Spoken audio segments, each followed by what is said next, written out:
This episode discusses subject matter that may be upsetting to anyone with a penis or a sense of empathy. Hello everyone, my name is Joy and today I will be talking about the mating ritual of honeybees that changed my understanding of evolution. A while ago I responded to a call to debate by TikTok_Vicar, and I will leave the relevant videos in the description. But our conversation inspired me to elaborate a bit more on how I arrived at my current views on evolution and the problem of evil. And of course I will be doing so while talking about bees.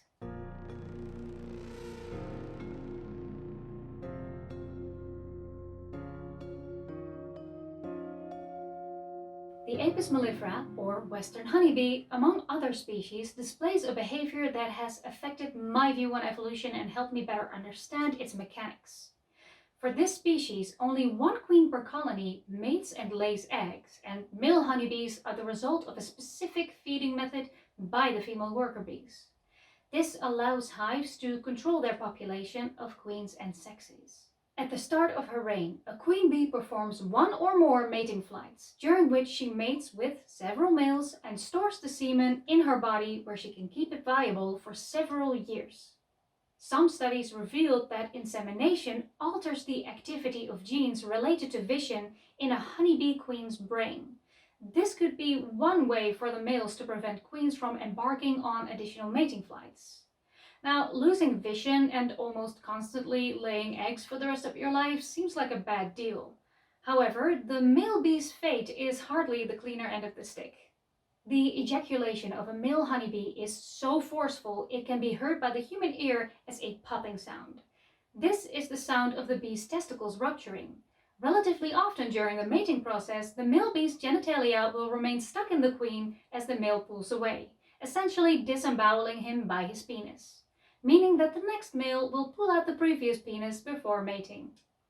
Now, we cannot say for sure bees fully understand what they're about to get themselves into, but in my Do Bees Feel Pain video, I talked about how bees show to be capable of optimism bias. Together, these behavioral and neurochemical tests reveal an unexpected dimension of bee cognition.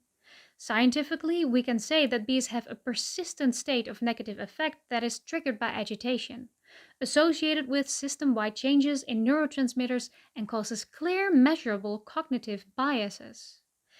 This means that bees perceive information through a filter of personal experiences and preferences.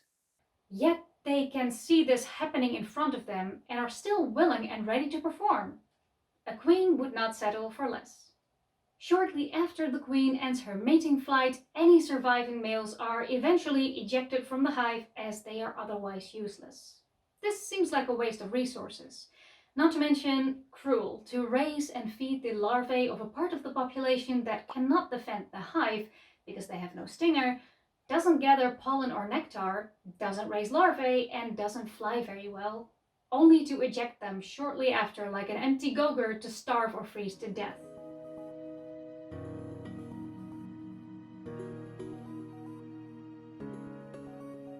To make my point about how learning this changed my view on evolution, I didn't tell you all of this just so you could make a reaction video, please stop doing that with your jaw.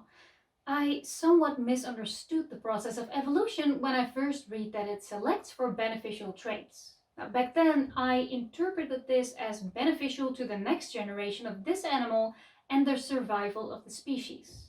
While not entirely wrong, I think I subconsciously attributed some type of sentience to what really is an effect of how nature functions.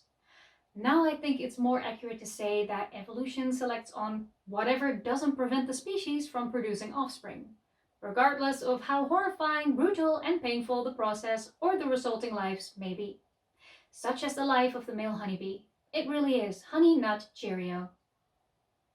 The mere fact that a human's perception of pain has been to our evolutionary benefit and is only really sometimes limited by our ability to go into shock or the destruction of our nerves demonstrates how the existence of suffering is expected in an uncaring universe where evolution takes place. For this perspective, it makes sense the Earth is filled with constant, intense, and seemingly aimless suffering, no matter how small or innocent the creature. This is why the workings of nature do not appear to me as evidence of a divine labor of love.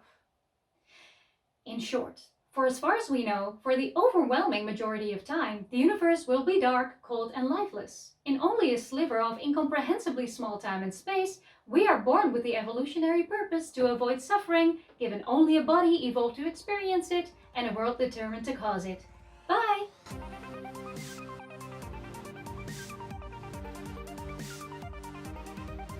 I'm so bad at making jokes. I'm doing it anyway. As long as I'm having fun. The activity of genes related to vision in a honeybee queen's brain. Of genes related to vision in a honeybee. Wow, fuck. Such as the life of the male honeybee. It really is honey nut Cheerio. Such as the life of the male honeybee. It really is honey nut Cheerio.